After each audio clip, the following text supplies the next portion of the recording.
Gálatas é uma carta que foi escrita para uma igreja que estava num conflito de fé, onde Paulo tinha evangelizado e plantado essa igreja, e depois de algum tempo que tinha ido embora, vieram alguns judeus e começaram a acrescentar coisas ao ensino de Paulo e exigir que os gálatas, que eram gentios, começassem a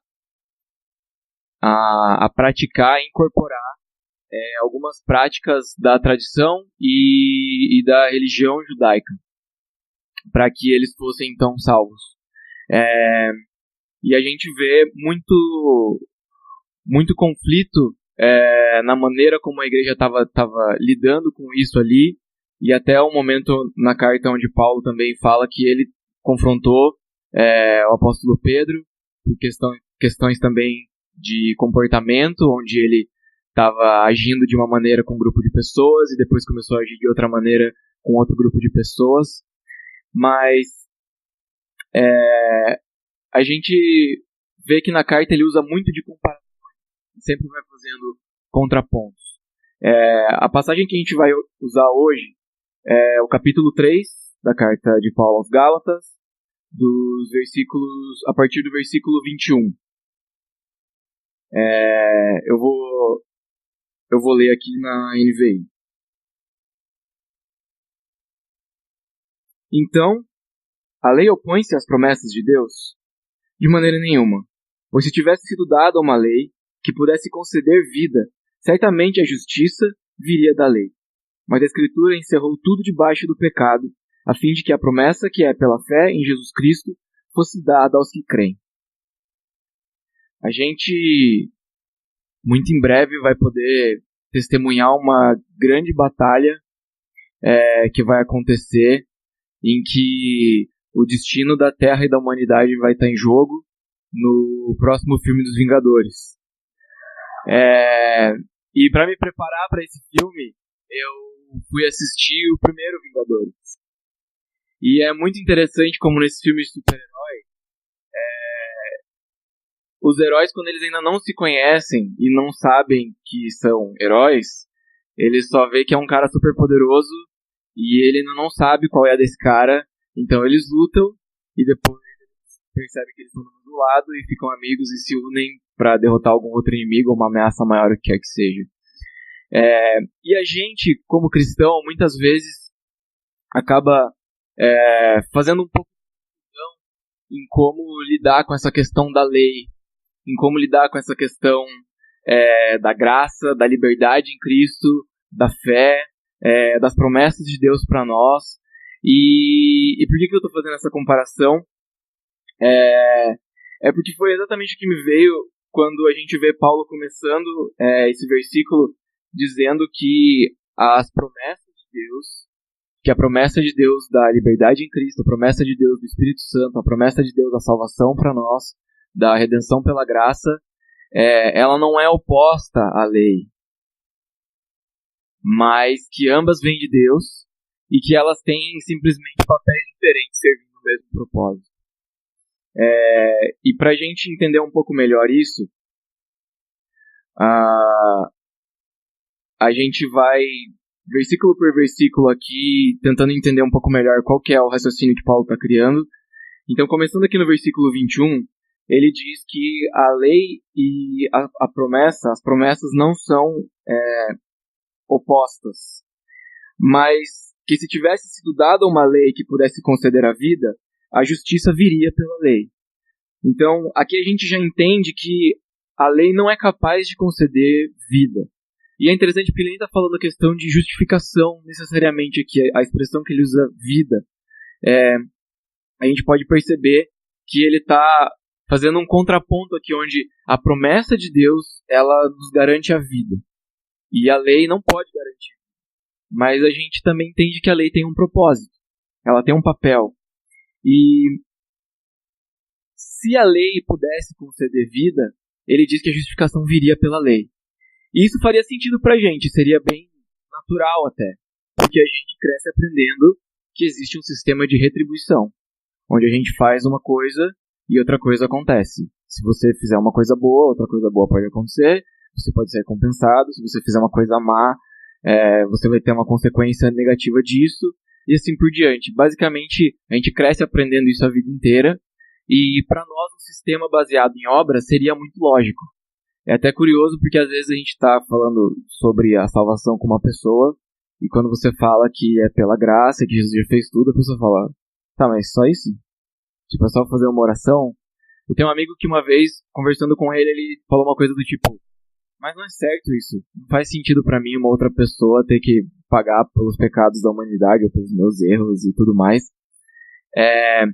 Mas o fato é que a gente tá tão inserido nessa cultura de retribuição e de mérito que a gente acaba confundindo muitas vezes isso. A gente acaba confundindo o propósito da graça. E Paulo, no judaísmo, como ele fala aqui na carta de Gálatas, na carta aos Gálatas, no capítulo 1, versículo 13 e 14, ele também estava acostumado com esse sistema do mérito. E ele fala, tipo, eu era o melhor dos caras. Eu era irrepreensível, eu era zeloso pelas tradições, eu era zeloso pela prática da lei. E quando a gente vê a história de Paulo e a gente percebe que quando ele está indo ali na estrada para Damasco, onde Jesus encontra ele, o que ele estava indo fazer em Damasco, se você ler alguns versículos antes, ele tinha acabado de pedir para as autoridades uma carta autorizando ele a perseguir e destruir as igrejas. E ele está indo justamente para destruir as igrejas e aparece e fala, Paulo, por que você está me perseguindo? E depois a gente percebe uma mudança muito radical na maneira de Paulo. A gente ainda percebe que ele é um cara com muitas convicções e que ele é um cara muito obstinado assim, nas coisas que ele acredita, na maneira que ele defende isso, mas a gente vê que de um cara que impunha sua vontade e com muita violência e agressividade exigia das pessoas uma certa atitude, um certo comportamento, ele passa a ser um cara que suplica para que o Espírito Santo transforme o coração das pessoas, porque ele percebe que não é mais pela força dele que elas vão ser transformadas. E quando ele tem esse encontro com Jesus e ele começa, e no começo da carta aos Gálatas ele fala um pouco do testemunho dele, a gente começa a perceber que Paulo tem uma transformação muito radical assim, em relação a como ele começa a perceber esse sistema e as regras desse jogo, as regras do que Deus está fazendo na história da humanidade. E a gente começa a se identificar um pouco, porque é fácil pra gente criar regras também. Ajuda a gente a ter ordem nas coisas, ajuda a gente a garantir que algumas coisas vão sair da maneira que a gente quer. Só que a gente precisa ter muito cuidado em como a gente usa isso e como a gente pratica essa disciplina em relação a outras pessoas. É muito fácil a gente fazer regras e é mais fácil ainda a gente quebrar essas regras. A lei ela pode obrigar a gente a fazer algo, mas ela não pode produzir uma transformação na nossa essência. Se você está dirigindo e tem uma placa de radar, você reduz a velocidade e quando o radar passou, você começa a acelerar um pouco mais de novo. Ou se você está em algum lugar onde tem uma fiscalização policial, alguma coisa assim, você vai dirigir um pouco mais de cautela e depois você começa a dirigir mais relaxadamente de novo. A gente sabe que existem as leis e elas servem justamente para inibir a nossa vontade de fazer tudo do jeito que a gente quer, sem pensar no todo, e sem pensar em outras pessoas, e sem pensar na nossa própria segurança. Então, as leis elas têm um propósito e elas servem e existem justamente porque nós, por nós mesmos, não conseguimos ser disciplinados para fazer o bem, vamos dizer assim. E seria mais fácil, seria mais difícil para nós obedecer às leis. Seria mais difícil para nós se a graça de Deus, a salvação viesse pela lei, pela prática de obras, e Deus tivesse critérios onde ele dissesse, bom, você fez isso e aquilo, então parabéns, você vai para o céu, e você fez isso e aquilo, e você não fez aquelas coisas, então você vai para o inferno. Seria mais difícil para nós obedecer e agradar e ser aceito por Deus. Seria impossível para nós fazer isso, mas a contrapartida que para nós seria super agradável é que seria mais fácil da gente identificar as pessoas que a gente consideraria justas. Seria mais fácil para a gente identificar Você acha que é uma pessoa boa e acha que você vai ser salvo, porque você está praticando todas essas coisas. Você não faz aquelas coisas. A gente gosta disso, porque ajuda a gente a evitar pessoas que a gente não gosta, e porque é mais fácil pra gente identificar pessoas de quem a gente quer se aproximar. A gente está o tempo todo exercendo em algum nível esse tipo de julgamento, mas a ideia da mensagem hoje é mostrar pra gente alguns aspectos disso que talvez estejam meio obscuros, assim. O versículo 22, ele diz: mas a Escritura encerrou tudo debaixo do pecado, a fim de que a promessa que é pela fé em Jesus Cristo fosse dada aos que creem. Então, a Escritura garante que todos se reconheçam pecadores, para que a promessa seja dada pela fé. A gente vê isso também lá em Romanos 3, 19 a 23, onde Paulo fala que todos pecaram e estão separados da glória de Deus, e de que a salvação que a gente tem é pela graça. Mas a ideia é que a Escritura foi dada, a lei foi dada, e ela tem como propósito também, além de, como Paulo fala em Romanos, que se cale toda a boca diante de Deus, e que ninguém tenha argumentos para se justificar de nada, e que ninguém tenha ousadia de tentar se defender diante de Deus, mas que ela também serve para sujeitar todas as coisas. E é engraçado e interessante como ele usa aqui a palavra que ele encerrou tudo debaixo da lei, debaixo do pecado, para que a gente se colocasse no nosso lugar, que é justamente a posição de alguém que precisa ser salvo. Quando a gente começa a perceber essas coisas, a gente vê que a gente não consegue praticar essas obras, e a gente não conseguiria ser justificado pelas obras, e que a gente precisa da graça. E a gente fica muito feliz quando percebe que a promessa é dada pela fé, e não pelo cumprimento da lei. Ele diz aqui um pouco antes no versículo 18 do capítulo 3, que se a promessa dependesse da lei, ela não dependeria da promessa. Se ela dependesse do cumprimento, não precisaria de uma promessa. Ela seria simplesmente uma condição de um acordo. Se você fizer isso, eu vou te dar isso. Mas como ela é uma promessa, ela depende da fidelidade de quem prometeu. Como ela é uma promessa, ela depende do quão disposto Deus está a honrar a sua palavra. E a gente sabe que Deus não mente. Uma outra coisa interessante, mesmo com a lei, a gente vê lá em Deuteronômio 31, quando Moisés está registrando ali no livro da lei, e ele conclui aquilo, ele diz assim: chamem os líderes e eu vou apresentar aqui o livro da lei para que ele sirva como testemunha contra vocês, porque eu sei que vocês vão desobedecer, porque eu sei que vocês são rebeldes, e mesmo comigo vivo aqui vocês já estão se rebelando contra Deus. Quanto mais quando eu morrer, eu sei que vocês vão ficar piores ainda. Então, eu preciso que vocês tenham a lei como testemunha contra vocês. A gente vê que Moisés já estava alertando que o povo iria desobedecer a lei e que eles não conseguiriam cumprir a lei, mas Deus também não iria considerar somente o povo judeu como pecador pela lei. Quando ele fala ali que ele encerrou tudo, a gente percebe que nós, como gentios, também seríamos contados como pecadores. Mas o ponto positivo para nós é que, apesar de a lei encerrar todo mundo, não só os judeus, a salvação que Deus promete na aliança dele com Abraão, ela não está restrita ao povo judeu. Ela não está restrita aos descendentes de Abraão, mas ela está destinada àqueles que creem, que partilham da mesma fé que Abraão tinha. Então a gente começa a entender qual é a nossa posição nisso, qual é a nossa condição nisso, estando debaixo da lei. E aí a gente tem o versículo 23.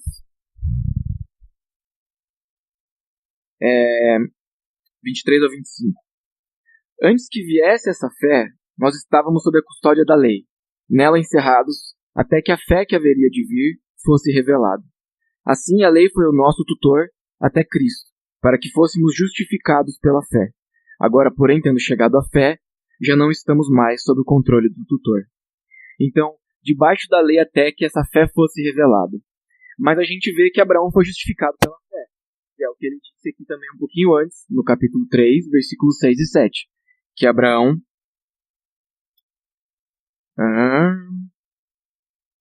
aqui. Sejam certos, portanto, de que os que são da fé, estes é o que são filhos de Abraão. Prevendo a Escritura que Deus justificaria os gentios pela fé, anunciou primeiro as boas novas a Abraão. Por meio de você, todas as nações serão abençoadas. Então, Abraão foi justificado pela fé, e aqueles que partilham dessa fé que Abraão tinha, antes da lei, são aqueles que recebem essa promessa. Antes da fé ser revelada em Cristo, antes da gente receber essa fé, havia justificação pela graça. Quando a gente pensa que Abraão, então, antes da lei ser dada a Moisés, foi justificado pela fé, e a gente percebe também que Deus meio que estava fazendo um inception ali na lei, quando o povo tinha que cumprir a lei e praticar todas aquelas coisas, e daí eles pecavam, e aí eles tinham que oferecer um sacrifício para ser perdoados dos pecados. E aí a gente pensa, nossa, é verdade, eles tinham que pagar um preço pelos seus pecados e tudo mais. Mas quando você pensa que por trás disso tudo, no fundo disso tudo, você tem uma morte substitutiva, você tem um outro ser pagando com a própria vida pelo pecado de alguém. E ali onde onde era feita a propiciação e daí o sacrifício pelo perdão dos pecados, o sacerdote impunha as mãos confessando o pecado do povo, e a culpa era transferida simbolicamente para esse animal que era sacrificado, e então através do sangue desse animal era concedido o perdão dos pecados. Mas a gente vê em tudo isso que Deus estava já usando uma figura para apontar para Cristo, onde ele ia ser o cordeiro que ia ser sacrificado por todos nós. Então, apesar de a gente ter esses indícios da substituição, no Antigo Testamento ainda não tinha um entendimento completo da obra de Cristo. Não tinha uma compreensão do que significaria a vinda do Messias, do que significaria o sacrifício, a morte do Messias, a ressurreição dele, nenhuma dessas coisas. Mas a gente viu aqui no versículo 8, né, como ele fala, pela fé anunciou primeiro as boas novas, anunciou primeiro o evangelho a Abraão, através dessa promessa que ele está falando aqui, que ele falou aqui no começo, que não é contrária à lei, não é oposta à lei. Depois do versículo 24, ele diz assim: a lei foi o nosso tutor até Cristo, para que nós fôssemos justificados pela fé. Então, a lei nos guardou até a revelação de Jesus Cristo, mas a figura desse tutor aqui, no grego a palavra é paidagogos, que é da onde vem a palavra pedagogo e pedagogia, era um guardião, não necessariamente um professor, um instrutor, mas era um servo que era encarregado de vigiar e acompanhar os filhos do seu senhor enquanto eles estavam em alguma atividade. Era mais um supervisor que garantia segurança. Então a gente vê também uma figura interessante para a lei, de realmente guardar e proteger e nos ensinar sobre o que Deus realmente queria como perfeição da humanidade, que viria a ser completada e cumprida em Cristo. Depois no versículo 20, aqui no versículo 25, a gente tem então essa figura de que nós não estamos mais debaixo do tutor. E é uma figura interessante porque imagina, por exemplo, quando você sai da casa dos seus pais, assim. Você cresce lá e seus pais pagam conta e cuidam de você e te ajudam e tudo mais. E de repente você está numa situação onde você pode, sei lá, se sustentar financeiramente e sair de casa, e você tem maturidade para se cuidar e você vai morar sozinho. A ideia aqui é que quando chega esse momento de amadurecimento, de entendimento, de compreensão, de responsabilidade, a gente é livre da guarda desse tutor. Mas só nesse momento. Porque se a gente sai da casa dos pais antes de estar responsável e maduro, e antes da gente saber se cuidar sozinho, a gente vai sofrer um bocado. A gente vai passar por apuro, a gente vai precisar aprender muitas coisas que a gente talvez ainda não saiba. E a ideia aqui, nessa figura do guardião e do tutor, ela é muito interessante porque essa emancipação, essa maioridade, essa maturidade, ela só acontece através de Cristo. Não adianta a gente simplesmente pensar, porque agora é o Antigo Testamento, a gente está no período da graça, então, a gente desconsidera todas aquelas coisas e é tipo eu saindo da casa dos meus pais sem estar preparado para isso. Porque a gente não está, na verdade, pronto para essa liberdade.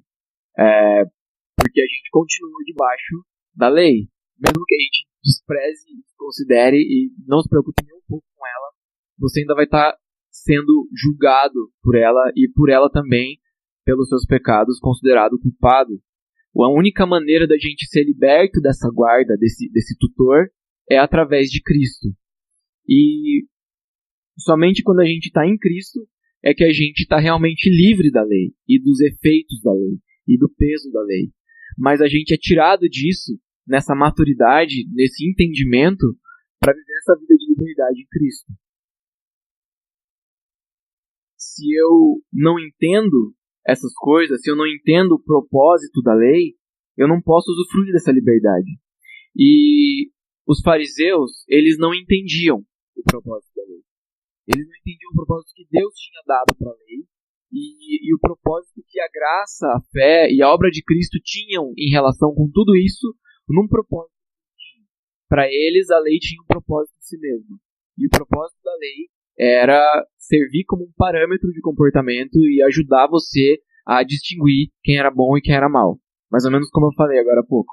Eles usavam a lei como um parâmetro para julgar as pessoas, para fazer segregação entre pessoas que praticavam e eram boas pessoas e pessoas que não praticavam a lei e eram consideradas más pessoas, a ponto da gente ter, no capítulo 8 de João, uma discussão muito interessante, que é uma das minhas preferidas conversas de Jesus que a gente tem registradas na Bíblia, que é um momento onde Jesus está numa das festas e os fariseus chegam e começam a questionar a autoridade. E eu vou ler um trechinho dessa conversa e ela me chamou muita atenção, principalmente por ela ter uma expressão e uma acusação que é muito pesada, assim. João capítulo 8, versículos 33 ao 41. Então Jesus está aqui discutindo com os fariseus e ele está falando sobre a verdade, né? Conhecendo a verdade libertará. E daí no 33 eles respondem: nós somos descendentes de Abraão, nunca fomos escravos de ninguém. Como você pode dizer que seremos livres? E aí Jesus respondeu: eu digo a verdade, todo aquele que vive pecando é escravo do pecado. O escravo não tem lugar permanente na família, mas o filho pertence a ela para sempre. Portanto, se o filho libertar, vocês de fato serão livres. Eu sei que vocês são descendentes de Abraão. Contudo, estão procurando matar-me, porque em vocês não há lugar para a minha palavra. Estou dizendo o que vi na presença do Pai, e vocês fazem o que ouviram do pai de vocês. Aí eles respondem: Abraão é o nosso pai. E Jesus disse: se vocês fossem filhos de Abraão, fariam as obras que Abraão fez. Mas vocês estão procurando me matar, sendo que eu lhes falei a verdade, que ouvi de Deus. Abraão não agiu assim. Vocês estão fazendo as obras do pai de vocês. E eles protestaram: nós não somos filhos ilegítimos. O único pai que nós temos é Deus. E Jesus disse: se Deus fosse o pai de vocês, vocês me amariam, pois eu vim de Deus e agora estou aqui. Eu não vim por mim mesmo, mas ele me enviou. Porque a minha linguagem não é clara para vocês? Porque são incapazes de ouvir o que eu digo? Vocês pertencem ao pai de vocês, o diabo, e querem realizar o desejo dele. Eles acusam Jesus com uma ofensa muito forte, que eu não sei se todo mundo percebeu, mas eles estão acusando Jesus de não ser filho do pai dele. E eles estão dizendo que eles são descendentes de Abraão. E Jesus responde com uma verdade muito mais pesada ainda, dizendo que eles são filhos do diabo. E a gente, lógico, sabe que esses caras eram judeus, logicamente descendentes de Abraão. Mas o que Jesus está querendo dizer com filhos do diabo aqui é que eles estão repetindo um comportamento que eles aprenderam de alguém que eles consideram pai. Eles estão agindo como Satanás agiu. Estão agindo por orgulho, por inveja, com desejos homicidas, egoístas. E Jesus está dizendo, vocês estão agindo como o pai de vocês. O pai de vocês é o diabo. E é interessante como para eles é importante dizer que eles são descendentes de Abraão. Mas a gente também percebe em Gálatas, que Paulo deixa muito claro, que quando Deus dá a promessa para Abraão, ele não fala dos descendentes naturais de Abraão, mas ele fala de um descendente que cumpriria tudo isso, ele está falando de Cristo, e que nisso todas as famílias da terra seriam benditas, judeus ou não. E eles ficam, tipo, loucos da vida quando Jesus acusa eles disso, e com uma certa razão, mas o ponto aqui é perceber como esse pensamento de que a nossa opinião é mais forte e é mais importante, nós estamos certos e de acordo com esses padrões de comportamento e padrões morais e tudo mais, nós vamos julgar as pessoas e você está errado, eles chegam a ponto de confrontar Jesus e acusar Jesus, questionando a autoridade de Jesus, porque eles se achavam mais importantes, mais sábios, mais conhecedores do que Jesus. E a gente precisa tomar muito cuidado com isso, porque, como eu falei, a gente acaba fazendo isso. A gente acaba, de alguma maneira, usando de perfis para rotular e identificar e categorizar algumas pessoas, e a gente sempre tem medo e um certo receio daquilo que a gente não conhece. E como o outro não é eu não sei o que ele pensa.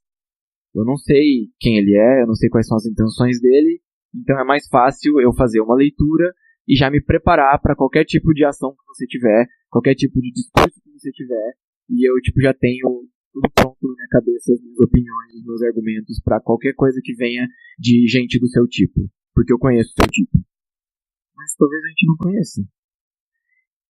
E os fariseus certamente não conheciam o tipo de Jesus. Mas eles estavam tão seguros da verdade deles que eles estavam fazendo esse tipo de acusação. E enxergando esse cenário onde a gente está, então, estávamos debaixo da lei, debaixo do peso da lei, sujeitos a essas regras e esses juízos e sujeitos a essa condenação, a gente vê, então, qual é o contraponto daquilo. Qual é, então, essa promessa que viria e que faria a gente poder libertar do peso da lei. A gente vê qual era essa herança que nos foi prometida. E ele continua aqui no versículo 26. Todos vocês são filhos de Deus, mediante a fé em Cristo Jesus. Pois os que em Cristo foram batizados, de Cristo se revestiram. Então, pela fé nós somos todos filhos de Deus. A promessa que a gente tem aqui é de uma nova família. É de ser aceito e incluído em um novo seio familiar. É de ser adotado. E é muito curioso o uso dessa linguagem e dessa figura. Porque Deus poderia ter escolhido alguma coisa do tipo: agora vocês são os meus súditos, ou agora vocês são os meus seguidores, ou agora vocês são os meus fãs, ou agora vocês são as pessoas que me obedecem. Mas ele usa um toque paternal. Ele diz que a gente é filho. E o fato da gente ser filho dá uma perspectiva muito diferente para a palavra obediência. Porque quando eu falei no começo sobre a questão de você obedecer a uma lei, essa lei ela não tem poder de transformar a sua essência. Mas quando você cresce numa família, ou você cresce num lugar onde você está cercado de pessoas que amam você, e cuidam de você, e se importam contigo, e você aprende com essas pessoas sobre valores e discursos e práticas que são alinhados, e que a pessoa é coerente naquilo que ela diz, é coerente naquilo que ela faz, e você está convicto de que essas pessoas querem o melhor para você, você obedece. Porque você sabe por que aquilo está sendo mandado para você. É muito diferente de você obedecer uma regra, você obedecer um pai. É lógico que a gente tem pais falhos e imperfeitos. E meu pai está aqui para comprovar isso. Apesar de ele ser um ótimo pai. Mas os nossos pais não são pais perfeitos. Mas o pai que a gente recebe nessa adoção aqui é Deus, que é perfeito. Que é um pai que nos corrige da maneira certa. E se a gente não aceita, nós é que estamos errados nessa história. É um pai que nos acolhe no momento certo, que cuida de nós nos momentos certos, que nos guarda nos momentos certos, que fala com a gente da maneira certa. E se a gente não está dando ouvidos, o problema também é com a gente. Porque aí a gente não tem esse argumento de meu pai não me entende. Porque seu pai te entende muito bem, porque ele é Deus. Ele sabe de tudo. Ele conhece você melhor do que você mesmo. E quando a gente vê quando a gente se depara com essa ideia de ser adotado, de se tornar filho, a gente entende um pouco essa figura da herança também. Quando ele fala que a gente recebe essa herança, quando ele fala que a gente é herdeiro com Abraão, herdeiro com Cristo, a gente percebe que faz todo sentido, porque a herança é passada de um pai para os seus filhos. Então, a gente se tornando filho, a gente se torna herdeiro. A gente sendo adotado e fazendo parte dessa família, a gente começa a vivenciar uma nova cultura familiar, que pode ser muito diferente da cultura que a gente vive no mundo, e talvez seja diferente da cultura da sua família, mas é uma nova família, e é uma nova cultura, e essa família também tem as suas regras, esse pai também tem as suas regras, e nós como filhos precisamos aprender a conviver nessa família e obedecer a esse pai.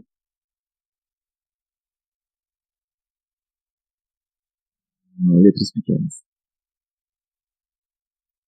Ok. Então a gente é transportado dessa escravidão, é transportado do jugo da lei para a liberdade em Cristo. A gente é transportado para a família de Deus. E a gente também lembra de Romanos 8,14, onde Paulo fala que aqueles que são guiados pelo Espírito são filhos de Deus. Então, mais uma vez, a gente percebe que não é simplesmente uma coisa de todo mundo é filho de Deus, eu sou filho de Deus. Tipo, não, calma. Os filhos de Deus são guiados pelo Espírito. Esses dias eu estava pensando numa coisa quando Jesus fala que vocês não são mais meus... Eu não chamo vocês de servos, vocês são meus amigos. E os meus amigos são aqueles que obedecem tudo que eu mando. Nossa, tipo, é um amigo meio mandão, assim. Mas na verdade não é um amigo meio mandão. É um mestre muito amigável. A gente precisa entender um pouco isso. De que Jesus está numa posição de exigir de nós absolutamente o que ele quiser. E a gente não tem direito de contrariar esse mestre. Mas quando a gente começa a perceber esse ambiente de amor e essa segurança, começa a ficar mais fácil da gente obedecer.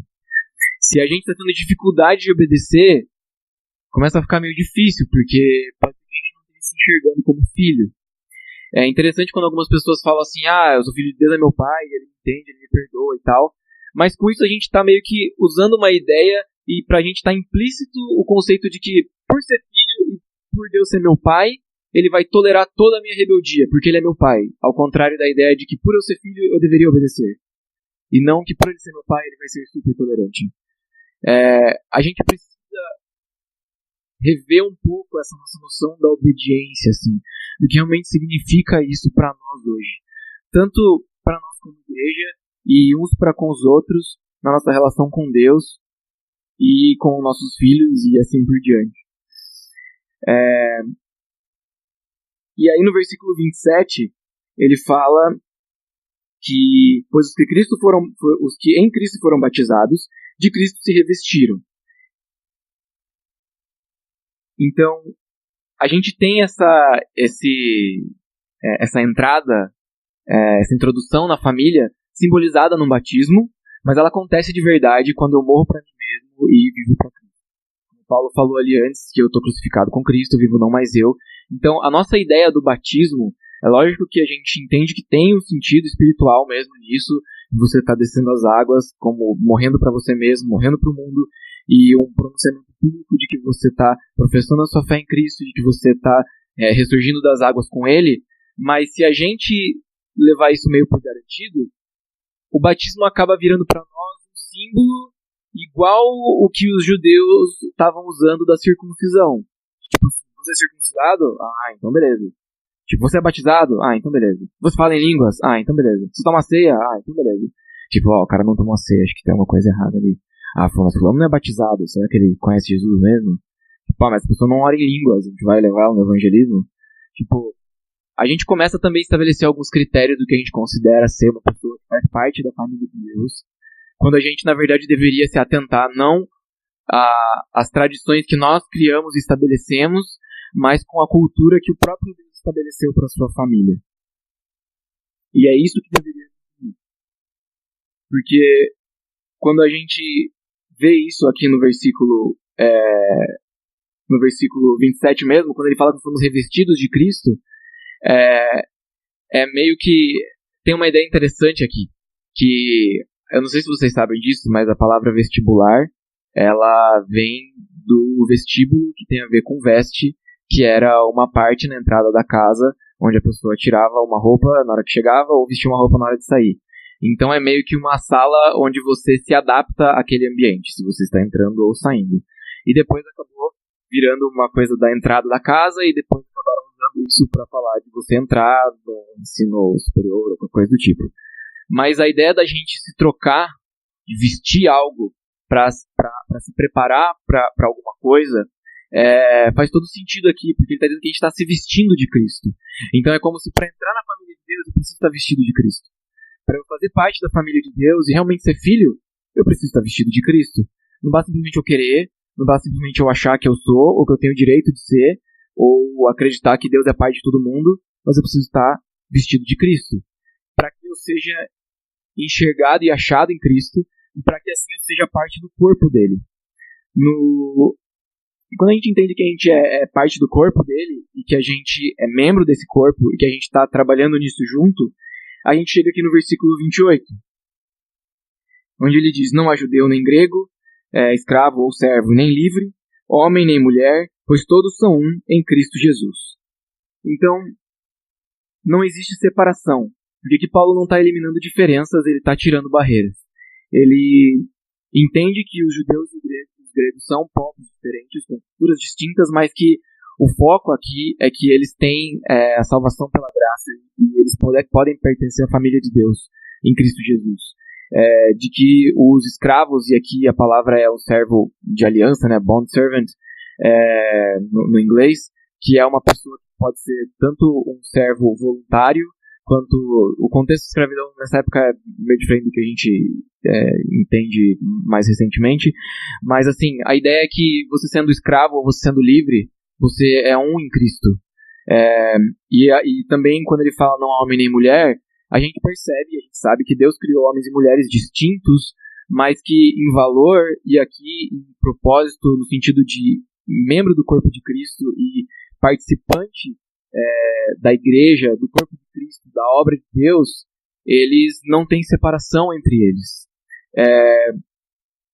Ele não está removendo diferenças que Deus havia estabelecido como distinção, mas ele está simplesmente eliminando aquilo que a cultura moldou e usou para separar as pessoas, e usa para nos separar também até hoje.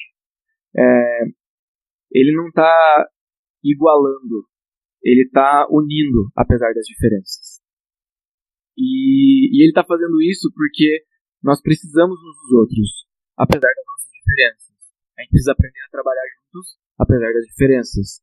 E com isso, a gente chega no versículo 29, onde ele diz: agora, porém, tendo chegado à fé... Desculpa, 29. E se vocês são de Cristo, são descendência de Abraão e herdeiros, segundo a promessa. Então ele fecha aqui com aquela ideia de que agora a gente tem herança nisso porque nós somos filhos. E a gente é herdeiro com Abraão. Herdeiro da promessa que Deus prometeu a Abraão, porque a gente partilha da mesma fé que ele tinha. Uma fé que traz justificação. E em Cristo, Deus nos insere nessa promessa, então. Ele nos conta como descendência de Abraão, porque a gente crê da mesma maneira que ele, e é salvo da mesma maneira que ele, e porque essa herança pertence, então, aos filhos. Em Cristo nós somos feitos filhos de Deus e nós somos unidos nele como seu corpo, para fazer a sua vontade, como membros eficientes. Uma vez eu dormi de bruços com as mãos, os dois braços por baixo do travesseiro. E eu acordei apavorado no meio da noite com alguém segurando meu braço. E era eu mesmo. Mas eu não senti que era a minha mão, porque eu tava com o braço dormente. Tem um momento aqui em Gálatas onde Paulo fala depois de que nós, como membros do mesmo corpo, não podemos devorar uns aos outros. Essa ideia da gente se unir e entender que nós temos papéis diferentes, mas estamos unidos no mesmo propósito. Essa ideia da gente entender que nós fazemos parte do corpo de Cristo e que, como membros, a gente precisa estar sensível e atento aos comandos do cabeça, que é Cristo. Todo mundo aqui, eu acredito, já passou pela experiência de levar uma anestesia ou ficar sentado muito tempo e a perna ficar dormente ou o braço ficar dormente, alguma coisa assim. E é uma sensação terrível de você não ter controle sobre o seu próprio corpo, de você ter algum membro do seu corpo que não reage ou que não sente nada. E a gente precisa enxergar que nós, como membros do corpo de Cristo, também precisamos estar o tempo inteiro sensíveis aos comandos do cabeça. Que a gente não pode ser um membro, uma parte do corpo que é anestesiada ou amortecida ou que está dormindo, mas que a gente tem que encontrar qual é o nosso papel nisso tudo. Qual é o nosso propósito? Entender que nós temos papéis diferentes e que nós viemos de culturas familiares diferentes, cidades diferentes, culturas locais diferentes. Mas, apesar de todas essas diferenças, a gente trabalha junto como filhos de Deus. E de que em Cristo nós encontramos essa unidade. Que em Cristo a gente tem essa conexão que a gente tanto tem falado ultimamente aqui nas reuniões. E a gente vai ter uma oportunidade muito interessante disso com os grupos de conexão também, de estar trabalhando junto com pessoas que a gente não tem nada a ver, ou com pessoas que a gente nem conhece direito. E talvez pessoas que a gente nem conhece direito, e por isso a gente acredita que elas são assim, assim, assado, e pensam assim, assim, assado, porque a gente meio que tem um perfil, e baseado no que a gente vê, ou do que a gente lê, do que elas fazem, falam, postam, a gente acredita que as pessoas sejam assim. Mas a gente precisa se ocupar mais com aquilo que nos aproxima e com aquilo que nos une do que com aquilo que nos distancia. Porque a gente começa a se preocupar demais com as coisas que nos afastam, a gente começa a cair no mesmo erro que esses judaizantes estavam caindo. De querer usar padrões para separar e para diferenciar e para transformar as pessoas e tornar elas do jeito que a gente é, do jeito que a gente quer e do jeito que a gente acha melhor. A gente precisa ter muita consciência de como a gente usa essa liberdade que Deus nos concedeu. A gente é livre, mas não para fazer o que a gente quiser ou para pecar, a gente é livre para servir. Tem uma frase, e eu queria encerrar com ela, essa não é do C.S. Lewis, do Eugene Peterson. Ele diz assim, na introdução dele, inclusive, comentando sobre a carta aos Gálatas, de que a liberdade é um dom delicado e sutil, facilmente deturpado e muitas vezes desperdiçado. Se a gente não entende do que a gente foi liberto e nem qual é a nossa condição de liberdade, a gente não pode usufruir dela e a gente não pode desfrutar dela e a gente não pode libertar outros. Se a gente é preso em conceitos e regras e legalismos e condições de que eu tô dando tudo certo na minha vida porque eu tô fazendo tudo certo e Deus tá me abençoando por causa disso, e você tá dando tudo errado na sua vida porque Deus tá olhando pra você porque você tem algum pecado aí. Tipo, a gente não pode ficar estabelecendo esse tipo de parâmetro, mas a gente precisa entender essa liberdade para poder levar a liberdade aos outros. E eu queria orar pra gente encerrar, e aí a gente pode, agora à noite, mas não teve, mas agora à noite tem ceia, então a gente pode celebrar essa liberdade em Cristo e essa unidade com Ele e uns com os outros através da ceia. Eu sei que talvez isso seja um hábito muito comum aqui, porque eu vejo poucas pessoas fazendo isso, mas se você quiser compartilhar ou convidar alguém para cear contigo, pode ser uma coisa interessante. Vocês podem orar juntos e tomar a ceia juntos, orar um pelo outro E é isso. E a gente pode louvar juntos também depois e vai ser tudo ótimo. Mas vamos estar atento a essa liberdade e realmente se deixar ser liberto do pecado, do peso de nós mesmos, de tudo que a gente acha e tudo que a gente tem como verdade. Mas como Jesus falou ali para os fariseus, a verdade vai libertar vocês. E muitas vezes a gente está apegado a algumas verdades que não são verdades.